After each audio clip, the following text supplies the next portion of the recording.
Guys, welcome to my YouTube channel. ये है हमारा क्लास 6 की साइंस का 11th चैप्टर। ये आपकी साइंस का लास्ट चैप्टर है। इसके पहले सारा सब कुछ हमने पढ़ा दिया है, सारे क्वेश्चन आंसर करा दिए हैं, सारे चैप्टर पढ़ा दिए हैं। और इस सारे के सारे चैप्टर्स की लिंक जो है उसकी प्लेलिस्ट की लिंक इस वीडियो के डिस्क्रिप्शन बॉक्स में पड़ी हुई है। और ये अगर आपको पढ़ने हैं, बुक पढ़नी है और सोल्यूशन भी चाहिए है हर सब्जेक्ट के, हर ठीक है, उनके सोल्यूशन चाहिए, सारी बुक चाहिए, तो इसी वीडियो के डिस्क्रिप्शन बॉक्स में हमारे ऐप की भी लिंक पड़ी हुई है। तो ऐप को डाउनलोड करो और आप अपनी सारी बुक्स और सोल्यूशन बिल्कुल फ्री में पा सकते हो। तो चलिए शुरू कर देते हैं आज की क्लास। ये है हमारा 11वां चैप्टर, जिसका नाम है हमारे चारों ओर की वायु।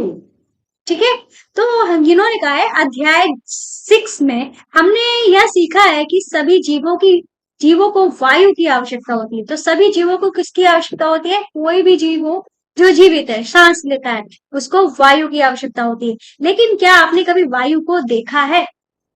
ठीक है, क्वेश्चन आता है कि क्या आपने कभी वायु को देखा है? तो आंसर हो जाएगा भाई नहीं देखा है। फिर लिखा है आपने कभी नहीं देखा होगा, लेकिन निश्चय ही वायु की उपस्थिति कई तरीके से अनुभव की होगी। लेकिन हाँ, देखा तो नहीं होगा, लेकिन आपको पता तो होगा कि हाँ, इस जगह पे वायु है। जैसे हम बलून में, गुब्बारा बलून होता है जो, ठीक है, उसको फुलाते हैं, गुब्बारा जो होता है उसको फुलाते हैं, तो हम उसके अंदर क्या डालते हैं? अपनी वायु तो डाल रहे हैं। ठीक है, अपने शरीर की जो हवा है उसके अंदर घुसड़ रहे हैं, मतलब अपने और वायु जो है उसके अंदर भर गई है, इसी वजह से तो वो फूला है। तो ये क्या दर्शा रहा है कि उस बलून में क्या है? वायु है, जिसको हम देख तो नहीं सकते पर उसको महसूस कर सकते हैं। फिर यहाँ पे लिखा है इसे आप कभी अनुभव करते हैं, जो पेड़ों की पत्तियां जो है खड़खड़ाती हैं। मतलब पेड़ों की पत्तियां जो है कैसे हिलती है? कोई भूत थोड़ी ना आ जाता है हिलाने के लिए, हवा से हिलती है।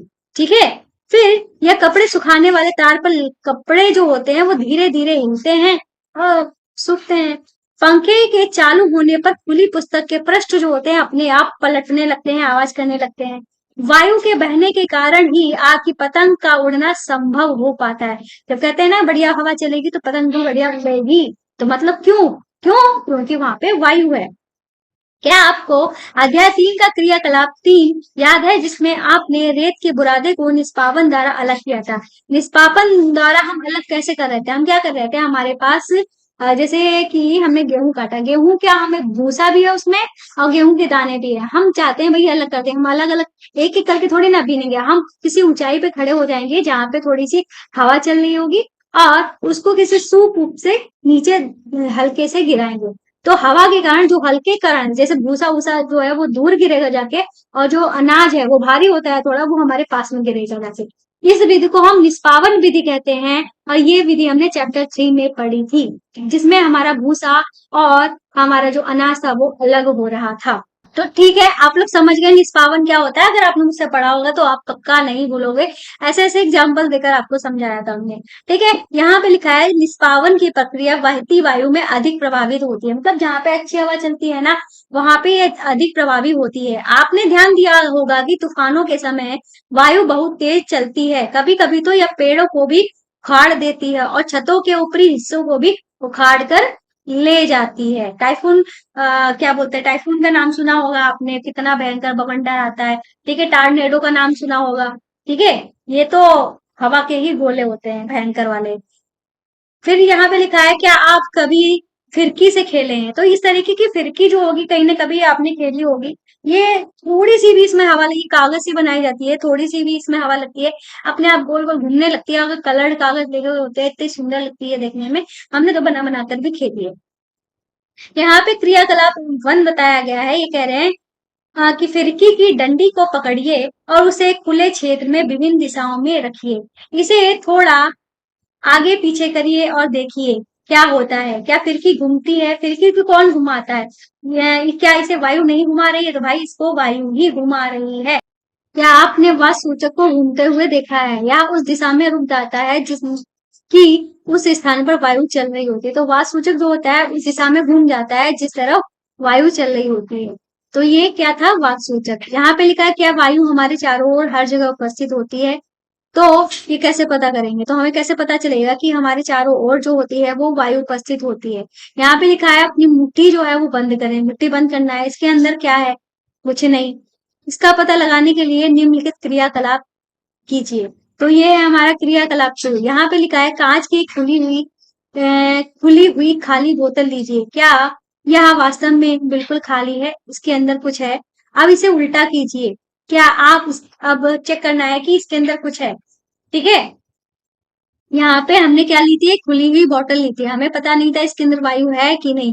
तो हमने अब क्या किया है, इस बोतल को पानी में डुबोया है। जब पानी में डुबो रहे हैं तो इस तरीके से कुछ बुलबुले निकल रहे हैं। इसका मतलब है कि वायु में क्या उपस्थित थी, वायु उपस्थित थी। जब ये बुलबुले निकलते हैं तो इसको हल्का सा तिरछा करने पे इसमें जो पानी जो है, अब पानी अपना स्थान लेने लगता है और हवा जो है वो इसमें से निकल जाती है।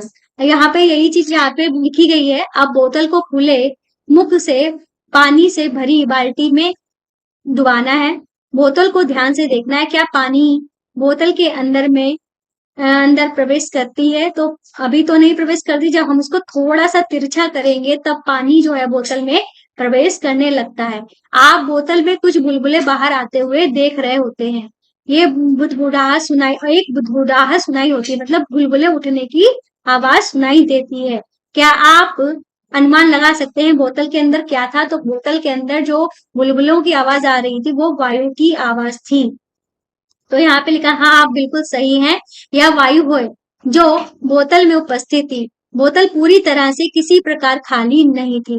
वास्तव में इसे उलटने पर भी यह पूरी तरह से वायु से भरी हुई थी।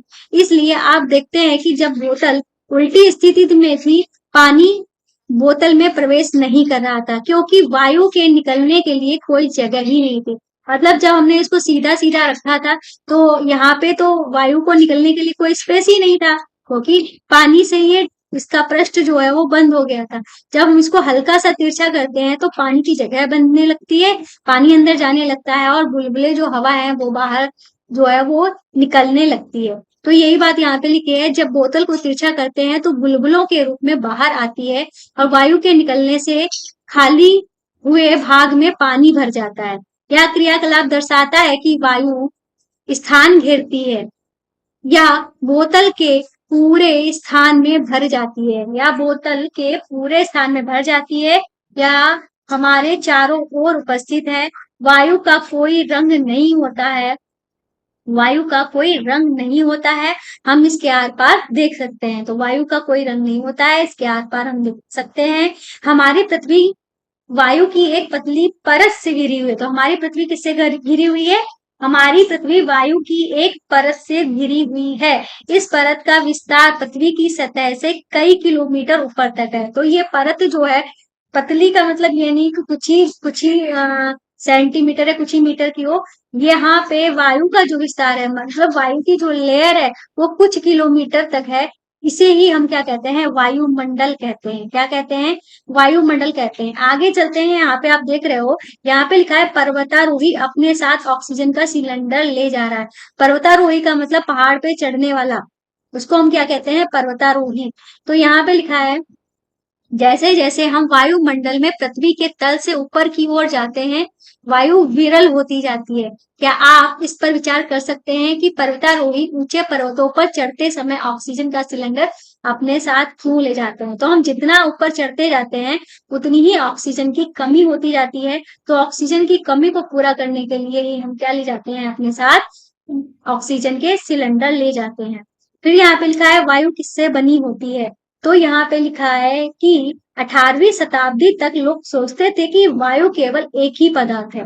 प्रयोगों से यह सिद्ध हो चुका है कि वास्तव में ऐसा नहीं है। वायु अनेक गैसों का मिश्रण है। तो वायु में क्या है, अनेक गैसें मिली हुई है। यह मिश्रण किस प्रकार का है, आइए एक एक करके मुख्य अवयवों के बारे में हम जानते हैं। पहला है हमारा जल वाष्प। ठीक है, हमने पहले पढ़ा है कि वायु में जलवाष्प विद्यमान होती है। हमने यह भी देखा है, जब वायु किसी ठंडे पृष्ठ के संपर्क में आती है तो इसमें उपस्थित जल वाष्प ठंडी होकर संघनित हो जाती है तथा जल की बूंदें ठंडे पृष्ठ पर दिखाई देती हैं।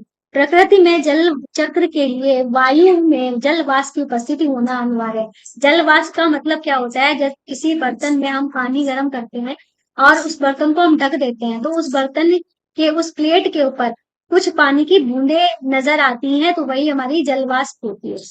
ठीक है, तो यही बात यहाँ पे बोली गई, वायु में जलवाष्प होती है, जब किसी ठंडे पृष्ठ से टकराती है तो वहां पे पानी की बूंदें दिखाई पड़ती हैं। तो इससे क्लियर हो जाता है कि वायु में क्या होती है, जलवाष्प होती है। यहाँ पे ये यहाँ इस क्रियाकलाप से ये दर्शा रहे हैं कि यहाँ वायु में ऑक्सीजन है। जैसे कि यहाँ पे इन्होंने एक टेबल ली है, टेबल पे दो कैंडल जलाई हैं। ठीक है, एक दोनों ही कैंडल हमारी जल रही हैं। एक कैंडल जलती जलती हुई नजर आ रही है, दूसरी कैंडल पे ये क्या कर रहे हैं, एक ग्लास जो है ढक रहे हैं। फिर हमारा क्या होगा, जब ग्लास ढक देंगे तो इस ग्लास के अंदर जितनी भी ऑक्सीजन थी, जितनी ही वायु हम कह सकते हैं, ठीक है, लेकिन वायु में भी इम्पोर्टेंट जो घटक है, इम्पोर्टेंट गैस है, वो है ऑक्सीजन।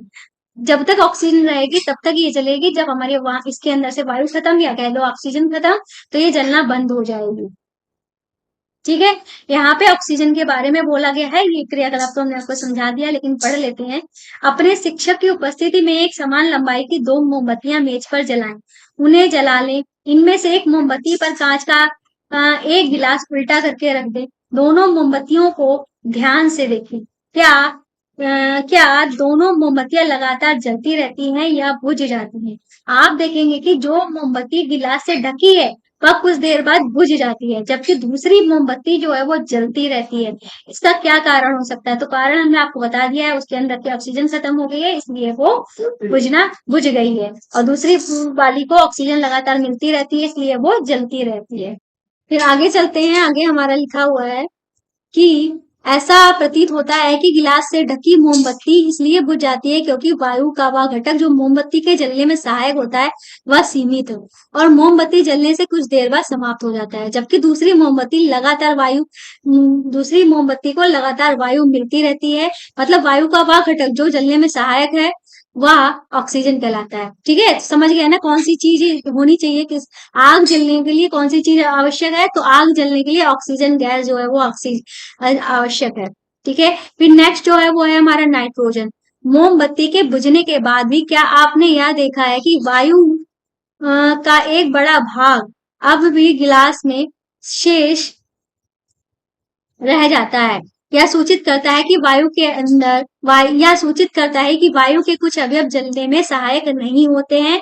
वायु का एक बड़ा भाग जो मोमबत्ती के जलने में उपयोग नहीं हुआ उसको क्या कहते हैं? नाइट्रोजन कहते हैं। ठीक है, मतलब कुछ चीजें जो है मोमबत्ती के जलने के बाद भी अवशेष रह जाता है, वो इसलिए नहीं हुआ क्योंकि उसको जलने के लिए आवश्यक चीजें नहीं थी, और वो क्या कहलाता है, वो जो बड़ा भाग होता है वो नाइट्रोजन कहलाता है। नेक्स्ट जो है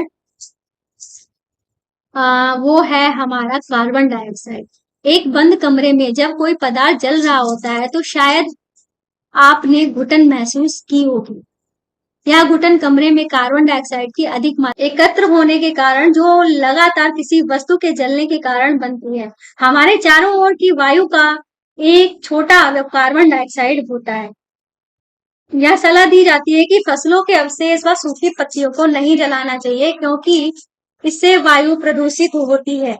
तो इसका मतलब क्या होता है कि जब हम कोई भी चीज जलाते हैं तो जलाने के दौरान जो गैस निकलती है वो निकलती है कार्बन डाइऑक्साइड, और हमारे वायुमंडल में जो भी वायु होता है उसका कुछ ही हिस्सा जो होता है कार्बन डाइऑक्साइड होता है, पर ये जो इसकी मात्रा है वो उससे अधिक नहीं होनी चाहिए, क्योंकि अगर उससे अधिक मात्रा होती है तो बोला जाता है कि हमारा वायुमंडल प्रदूषित हो गया है।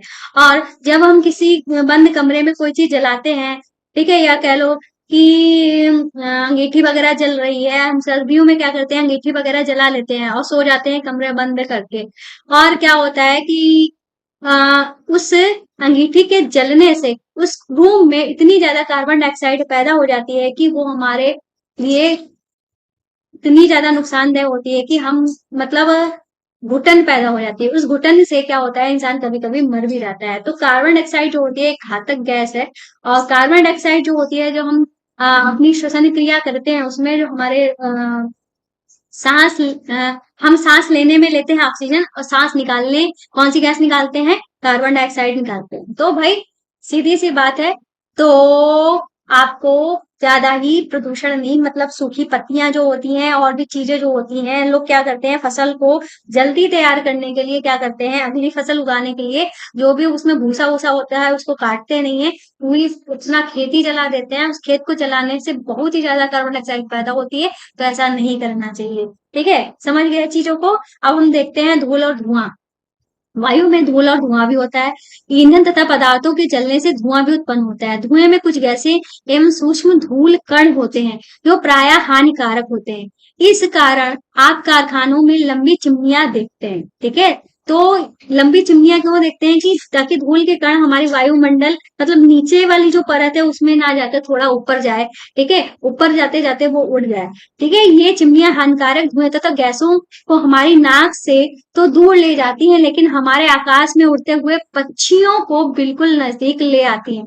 मतलब वो आकाश में क्या उड़ते हैं, पक्षी उड़ते हैं, इसलिए अब आप देखते हो कि इतने ज्यादा ये फैक्ट्री वगैरह हो गई है कि तो पक्षी जो है वो देखने को ही नहीं मिलते हैं। ठीक है, क्यों? एक तो ये रेडिएशन बहुत ज्यादा हो गया मोबाइल वोबाइल का, दूसरा ये प्रदूषण। ठीक है, इन सब का बहुत नुकसान है। वायु में धूल के कण सदैव उपस्थित रहते हैं। अब क्रियाकलाप इन्होंने बोला है, अपने विद्यालय या घर में धूप वाला एक कमरा खोजिए, मतलब जिसमें धूप आती हो। सारे दरवाजे तथा खिड़कियां बंद कर दें तथा पर्दे आदि डालकर कमरे में पूरा अंधेरा कर दें। जिस दिशा से सूर्य का प्रकाश आ रहा है उस ओर के दरवाजे या खिड़की को बिल्कुल थोड़ा सा खोलना है, जिससे सूर्य की प्रकाश की पतली सी झिर्री के द्वारा हम कमरे के अंदर आ सके।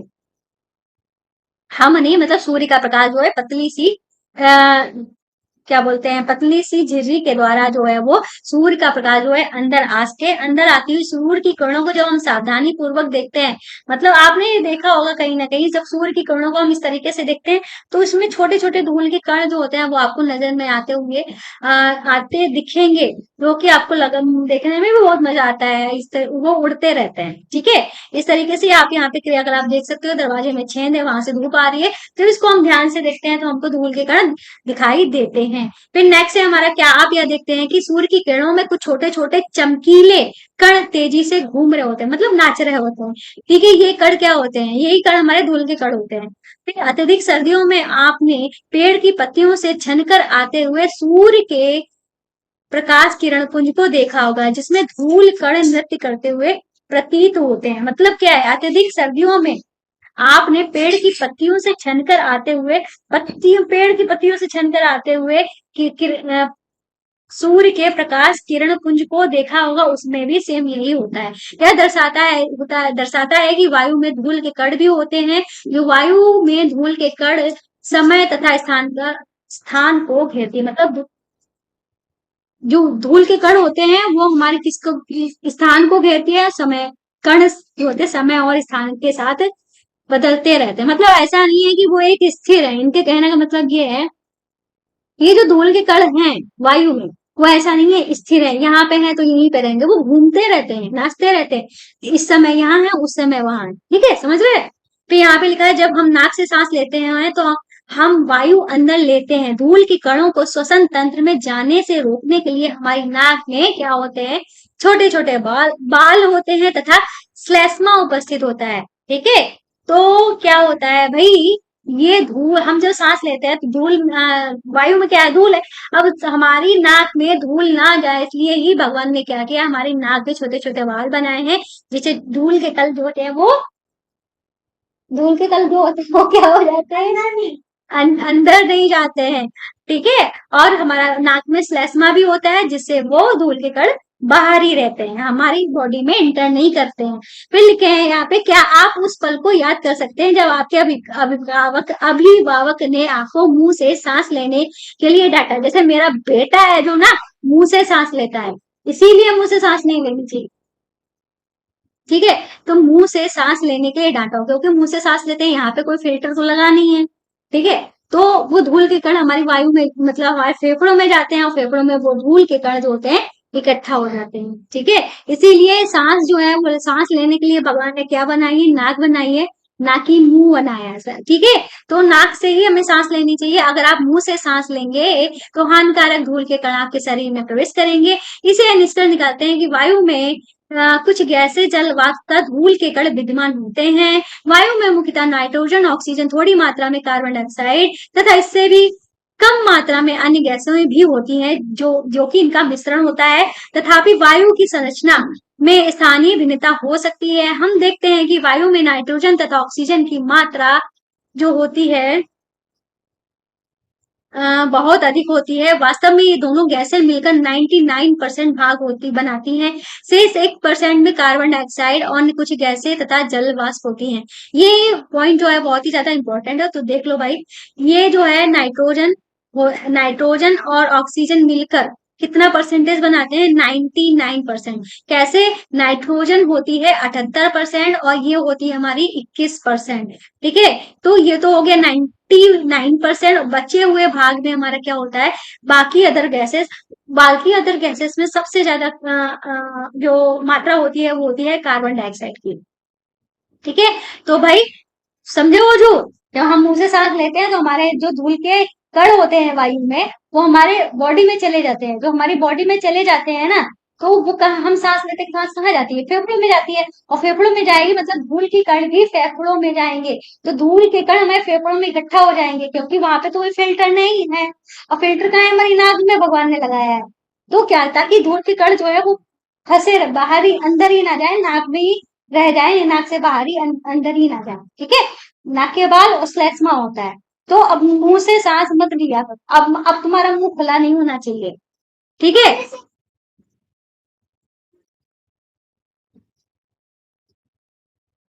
नहीं, जो कड़ा कड़ा होता है। पहली जानना चाहती है कि अगर पारदर्शी शीशे की खिड़कियों को नियमित रूप से साफ न किया जाए तो वो धुंधली क्यों हो जाती है? भाई धूल के कण उससे चिपक जाते हैं। वो जो जानना चाहता है, आग लगने की घटना के समय जलती हुई वस्तु के ऊपर कंबल लपेटने की सलाह क्यों दी जाती है? तो जलती हुई जो वस्तु होती है उसके ऊपर जब हम कंबल डालते हैं तो क्या होता है? कंबल होता है मोटा, और कम उस आग को ऑक्सीजन नहीं मिल पाती है, ऑक्सीजन नहीं मिल पाती है, या कह लो वायु नहीं मिल पाती है, तो आग बुझ जाएगी। क्योंकि आग को जलने के लिए वायु चाहिए, और वायु में भी क्या चाहिए? ऑक्सीजन चाहिए। ठीक है, आगे चलते हैं। आगे हमारा पानी तथा मिट्टी में रहने वाले जीवों और पौधों को ऑक्सीजन कैसे मिलती है? मतलब पानी में जो हमारे जीव रहते हैं उनको ऑक्सीजन कैसे मिलती है, और जो मिट्टी में जीव रहते हैं उनको ऑक्सीजन कैसे मिलती है? तो हम यहाँ पे क्रियाकलाप देख रहे हैं। किसी धातु या कांच के बर्तन में थोड़ा सा पानी लीजिए। कोई धातु लेनी है, कांच के बर्तन लेना है, उसमें क्या लेना है? हमें थोड़ा सा पानी लेना है। इसको धीरे धीरे हमें क्या करना है? गर्म करना है। क्या करना है? धीरे धीरे गर्म करना है। पानी के उबलने से पहले सावधानी पूर्वक पात्र के अंदर की ओर सतह देखना है। तो हमें उसको धीरे धीरे गर्म करना है। तो हम देखेंगे, आप यहाँ पे देख सकते हो सतह पर छोटे छोटे बुलबुले नजर आ रहे हैं। ये बुलबुले क्या है? ये बुलबुले जो है वो हमें ये दर्शाते हैं कि भाई इनमें क्या है? वायु। वायु में क्या होती है? ऑक्सीजन। ये छोटे छोटे बुलबुले आपस में चिपके हुए दिखाई देते हैं। ये बुलबुले पानी में घुली हुई वायु के कारण होते हैं। जब आप पानी को गर्म करते हैं तो घुली हुई वायु बुलबुलों के रूप में क्या हो जाती है? बाहर आ जाती है। और आप पानी को यदि गर्म करते हैं तो पानी वाष्प में परिवर्तित, अगर आप इसको और ज्यादा गर्म करोगे तो ये क्या हो जाएगा? वाष्प में परिवर्तित हो जाएगी। अंततः पानी जो है वो उबलने लगता है। इस हमने अध्याय 5 और 6 में पढ़ा है कि जीव जो है पानी में रहते हैं और वे श्वसन के लिए पानी में घुली हुई ऑक्सीजन का उपयोग करते हैं। तो समझिए पानी में क्या होता है? ऑक्सीजन होती है। जो पानी में रहने वाले जीव जो होते हैं वो वही पानी में घुली हुई जो ऑक्सीजन है उसका ही उपयोग करते हैं। और वैसे भी हम जानते हैं पानी को हम क्या कहते हैं? H2O। O का मतलब होता है ऑक्सीजन, H का मतलब होता है हाइड्रोजन। अब पानी में जब ऑक्सीजन है, मतलब इसी से पता चल रहा है ऑक्सीजन है, तो पानी में घुली हुई ऑक्सीजन ही जीव ग्रहण करते हैं। जो जीव गहरी मिट्टी के अंदर रहते हैं उन्हें भी सांस लेने के लिए ऑक्सीजन की आवश्यकता होगी। बिल्कुल होगी। वे श्वसन क्रिया के लिए आवश्यक वायु कहाँ से प्राप्त करते हैं? तो आइए हम इसको क्रियाकलाप से समझते हैं। तो उन्होंने कहा है एक बीकर या कांच के गिलास में सूखी मिट्टी का एक ढेला बनाइए, इसमें पानी डालिए और अवलोकन कीजिए कि क्या होता है। आप मिट्टी से बुलबुले निकलते हुए देखते हैं। ठीक है, और ये बुलबुले संकेत करते हैं कि मिट्टी में क्या है? वायु है। तो ये जो पानी में, मिट्टी में पानी जब डालते हैं तो थोड़े थोड़े बुलबुले निकलने लगते हैं। तो ये बुलबुले जो है थोड़े से अलग होते हैं। अलग का मतलब ये है पानी में बुलबुले भाप बन के निकलते हैं, मिट्टी के बुलबुले जो है बिना भाप के बुलबुले बुलबुले निकलते हैं। तो ये बुलबुले क्या शो करते हैं, ये बुलबुले शो करते हैं कि भाई इसमें क्या है, वायु है, मिट्टी में वायु है। जब मिट्टी में के ढेले पर पानी डाला जाता है तो उसमें विद्यमान वायु विस्थापित हो जाती है, जो बुलबुलों के रूप में दिखाई देती है। मिट्टी के अंदर पाए जाने वाले जीव पौधों की जड़ें श्वसन के लिए इसी वायु का उपयोग करते हैं। तो समझ गए ना, मिट्टी में भी वायु होती है, जिसको मिट्टी में रहने वाले जीव जो हैं इन वायु से ऑक्सीजन को ले लेते हैं। ठीक है, मिट्टी के जीव गहरी मिट्टी में बहुत सी मान तथा छिद्र बना लेते हैं। इन छिद्रों के द्वारा भी वायु को अंदर और बाहर जाने के लिए जगह उपलब्ध हो जाती है। कुछ मतलब मिट्टी में रहने वाले जीव ऐसे भी होते हैं जो चलते जाते हैं और उसमें रास्ता बनाते जाते हैं। उन रास्तों से क्या चली जाती है, वायु चली जाती है, इससे भी ऑक्सीजन उनमें पहुंच जाती है। लेकिन जब भारी वर्षा हो जाती है तो इन छिद्रों मादों में वायु की जगह क्या भर जाता है, पानी भर जाता है। मतलब ये छिद्र जो होते हैं पानी से भर जाते हैं। इस स्थिति में जमीन के अंदर रहने वाले जीवों को सांस लेने के लिए जमीन पर आना पड़ता है। इसीलिए क्यों कहा जाता है कि बारिश में ज्यादा से ज्यादा बाहर नहीं निकलना चाहिए, कम से कम बाहर निकलो। किस लिए? क्योंकि बारिश के टाइम पे जो मिट्टी के अंदर रहने वाले जीव होते हैं वो आ जाते हैं मिट्टी के ऊपर, मतलब जमीन के ऊपर आ जाते हैं, अपने बिलों से निकलकर जमीन पर आ जाते हैं। क्यों आ जाते हैं? तो इसका रीजन ये है क्यों भाई, उनका जो रहने का स्थान था क्या था, मिट्टी। मिट्टी में जो वायु थी उन्होंने अपने छिद्र जो बना के रखे थे, अपना जगह बना के रखी, तो उनमें भर गया पानी। और पानी जब भर गया है, और वो तो पानी में रहने वाले जीव तो है नहीं, वो तो मिट्टी में रहने वाले जीव है, तो पानी से कैसे ऑक्सीजन लेंगे? तो वो क्या करते हैं, खुद ही ऊपर आ जाते हैं और अपनी डायरेक्ट ऑक्सीजन लेते हैं। ठीक है, यही कारण है कि केंचुए केवल भारी वर्षा के समय पर ही जमीन से बाहर आते हैं। क्या आपने कभी यह सोचा है कि सारे जीवों के द्वारा ऑक्सीजन का उपयोग करने के बावजूद वायुमंडल की ऑक्सीजन समाप्त क्यों नहीं होती है? मतलब इतने सारे जीव हैं, इतने सारे लोग हैं, सब लोग ऑक्सीजन लेते हैं, फिर भी ऑक्सीजन जो है वो समाप्त क्यों नहीं होती? वायुमंडल में ऑक्सीजन को प्रतिस्थापित कौन करता है? मतलब वायुमंडल में ऑक्सीजन जो है वो बनी कैसे रहती हो, जस्ट दूध हो। तो यहाँ पे लिखा है हमारी नेक्स्ट, इसका आंसर जो है इसमें मिलेगा। वायुमंडल में ऑक्सीजन प्रतिस्थापित होती कैसे, उसका प्रतिस्थापित होती है, मतलब वायुमंडल में ऑक्सीजन जो है वो कैसे बनी रहती है। आंसर हो जाएगा अध्याय 7 में हम प्रकाश संश्लेषण के बारे में पढ़ चुके हैं। इस प्रक्रिया में पौधे अपना भोजन जो है वो क्या बनाते हैं, तो इस प्रक्रिया में पौधे अपना भोजन स्वयं बनाते हैं। जो अपना भोजन स्वयं बनाते हैं उनको हम सपोषी कहते हैं। इसको हमने कौन से अध्याय में पढ़ा था, अध्याय 7 में पढ़ा था। इसके साथ ही ऑक्सीजन उत्पन्न होती है। जब प्रकाश संश्लेषण की क्रिया होती है तो क्या उत्पन्न होती है, ऑक्सीजन उत्पन्न होती है जो हम ग्रहण करते हैं। ठीक है, परंतु उपयोग की गई ऑक्सीजन की तुलना में वे अधिक ऑक्सीजन उत्पन्न करते हैं। मतलब वो जितनी ऑक्सीजन उनको उपयोग करना चाहिए उतनी तो कर लेते हैं, पर वो उसको वो क्या बोलते हैं कि वो जो हमारे पेड़ पौधे होते हैं प्रकाश संश्लेषण की क्रिया में ऑक्सीजन बनाते हैं। ठीक है, प्रकाश संश्लेषण की क्रिया में ऑक्सीजन बनाते हैं, वो इतनी ज्यादा ऑक्सीजन बना देते हैं कि वो खत्म नहीं होती है। ठीक है, तो पौधे जो होते हैं ऑक्सीजन उत्पन्न करते हैं, यही बात यहाँ पे लिखे, मतलब अधिक मात्रा में ऑक्सीजन बना लेते हैं। यह वास्तविकता है कि जंतु पौधे के बिना जीवित नहीं रह सकते। पौधे जंतुओं के द्वारा, पौधे जो होते हैं जंतुओं के द्वारा क्या करते हैं, पौधे के द्वारा, जंतुओं के द्वारा, पौधे के द्वारा प्रकाश संश्लेषण से बना रहता है। मतलब पौधे जो होते हैं, कोई भी जीव हो, वो उसको क्या चाहिए, पेड़ पौधे हो, जंतुओं के द्वारा श्वसन तथा पौधों के द्वारा प्रकाश संश्लेषण से बना रहता है। मतलब एक दूसरे पर निर्भर रहते हैं। सीधा सीधा इनका मतलब ये है, इससे स्पष्ट होता है कि पौधे जंतु एक दूसरे पर निर्भर है। ठीक है, वही इनका मतलब है, ये उन पे निर्भर है, उन पे निर्भर है। ठीक है, अब हम यह अनुभव कर सकते हैं कि पृथ्वी पर जीवन के लिए वायु जो होती है अत्यंत आवश्यक होती है। क्या वायु के कुछ अनुपयोग भी हैं? अब वायु जो है, अभी तक हमने कई सारे उपयोग देखे हैं, और भी उपयोग हैं। क्या आपने पवन चक्की के बारे में सुना है? तो यहाँ पे एक चक्की, चरखा ऐसा देख रहे हो, इसका नाम है पवन चक्की। ठीक है, पवन का मतलब होता है हवा, चक्की मतलब चरखे की तरह चलना, मतलब हवा से चलने वाली चक्की, उसको कहते हैं पवन चक्की। सो वायु पवन चक्की को घुमाती है। वायु मतलब हवा से ही पवन चक्की घूमती है। पवन चक्की का उपयोग ट्यूबवेल से पानी निकालने तथा आटा चक्की को चलाने के लिए किया जाता है। क्या करने के लिए किया जाता है? ट्यूबवेल से पानी निकालने के लिए, आटा चक्की को चलाने के लिए इसका उपयोग किया जाता है। पवन चक्की विद्युत भी उत्पन्न करती है। ठीक है, ये क्या करती है, विद्युत भी उत्पन्न करती है। वायु नावों को खेने में, ग्लाइडर, पैरासूट, हवाई जहाज को चलाने में सहायता करती है। पक्षी, चमगादड़, कीड़े वायु की उपस्थिति के कारण ही उड़ पाते हैं। मतलब अगर वायु ना हो तो ये कोई उड़ नहीं पाएंगे पक्षी अच्छी। वायु बहुत से पौधे के बीजों तथा फूलों के परागकणों को इधर उधर फैलाने में सहायक होती है। जल चक्र में वायु एक महत्वपूर्ण भूमिका निभाती है। तो जल चक्र जो होता है उसमें भी वायु जो होता है बहुत महत्वपूर्ण भूमिका निभाती है। जल चक्र का मतलब क्या होता है ये भी समझ लो, जैसे कि ये है हमारा पानी और ये है हमारे बादल और यहाँ है हमारा सन। सन की गर्मी से ये पानी क्या हुआ, जलवाष्प बन के ऊपर उड़ा, ऊपर उड़ के ये बादलों में गया। ठीक है, बादलों से जब बादलों में ज्यादा हैवी पानी इकट्ठा हो गया, फिर गिरा, फिर इसने ये किया, तो मतलब ये चक्रण जो है वो चलता रहता है। ठीक है, हमने क्या क्या पढ़ा है, वायुमंडल, कार्बन डाइऑक्साइड, वायु की संरचना, ऑक्सीजन, नाइट्रोजन, धुआं, पवन चक्की, इतनी सारी चीजें पढ़ी हैं। अब हम थोड़ा सारांश ले लेते हैं। सारांश पढ़ने से हमारा क्या होता है, चैप्टर रिवाइज हो जाता है। यहाँ पे लिखा है वायु पृथ्वी के स्थान पर मिलती है। ठीक है, बिल्कुल सही बात है। हम वायु को देख नहीं सकते परंतु अनुभव कर सकते हैं। वायु गतिशील वायु को हम क्या कहते हैं, पवन कहते हैं। वायु जगह घेरती है। जल तथा मिट्टी में वायु उपस्थित होती है। वायु नाइट्रोजन, ऑक्सीजन, कार्बन डाइऑक्साइड, जल वाष्प तथा कुछ अन्य गैसों का मिश्रण होता है जिसमें कुछ धूल के कण भी होते हैं।